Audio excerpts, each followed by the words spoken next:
तर संसद भवनाच्या लॉबीमध्ये वर्षा गायकवाड, शोभा बच्छाव आणि प्रतिभा धानोरकर दुबेंवर संतापल्या। महाराष्ट्राच्या स्वाभिमानाला धक्का लावला तर खपवून घेणार नाही असं वर्षा गायकवाड यांनी म्हटलं। कोण दुबे, त्यांची काय लायकी, अशा शब्दात प्रतिभा धानोरकर या देखील संतापल्या।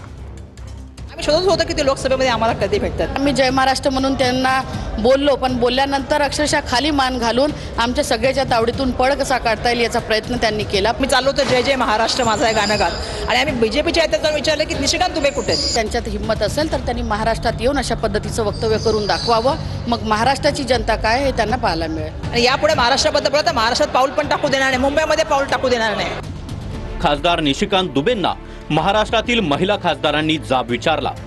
वर्षा गायकवाड, प्रतिभा धानोरकर, शोभा बच्छाव यांचा निशिकांत दुबेंना अचानक घेराव। जय महाराष्ट्राच्या घोषणांनी संसद भवनाची लॉबी दणाणून गेली। दुबेंचा काढता पाय। मराठी लोकांना मारण्याची भाषा कशी करू शकता? आपटून आपटून कुणाला आणि कसं मारणार? कसलीही तुमची अर्वाच्य भाषा, तुमचं वागणं बोलणं योग्य नाही। मराठी भाषिकांविरोधातील तुमची अरेरावी खपून घेणार नाही। खासदार वर्षा गायकवाडांनी निशिकांत दुबेंना सुनावलं। बीजेपीच्या आहेत जाऊन विचारलं की निशिकांत दुबे कुठे आहेत, ते नव्हते। मग आम्हाला ते बाहेर लॉबीमध्ये भेटले। मग आम्ही त्यांना विचारलं की तुम्ही महाराष्ट्राबद्दल एवढं द्वेषपूर्ण कसं बोलू शकता आणि ज्या तऱ्हेने तुम्ही महाराष्ट्राच्या अस्मितेशी खेळताय, ही बेताल वक्तव्य करताय, तुम्हाला माफी मागायला पाहिजे महाराष्ट्र आणि जय महाराष्ट्र बोला। ते एवढे घाबरले की ते जय महाराष्ट्र ताई आणि ते तिथून त्या ठिकाणी त्यांनी पाय काढता घेतला। लॉबीमध्ये सुरुवातीला ते दिसल्यानंतर आम्ही तर शोधतच होतो, पण 2 दिवसापासून आम्हाला ते सापडले नाही। सापडल्यानंतर आम्ही जय महाराष्ट्र म्हणून त्यांना बोललो, पण बोलल्यानंतर अक्षरशः खाली मान घालून आमच्या सगळ्याच्या तावडीतून पळ कसा काढता येईल याचा प्रयत्न त्यांनी केला। खरं तर त्यांच्या पक्षश्रेष्ठींनी त्यांना ताकीद दिली पाहिजे की जबाबदार पदावरती असल्यावर अशा पद्धतीचं चुकीचं वक्तव्य आपण करू नये। घडलेल्या घटनेची संसद भवन परिसरात जोरदार चर्चा।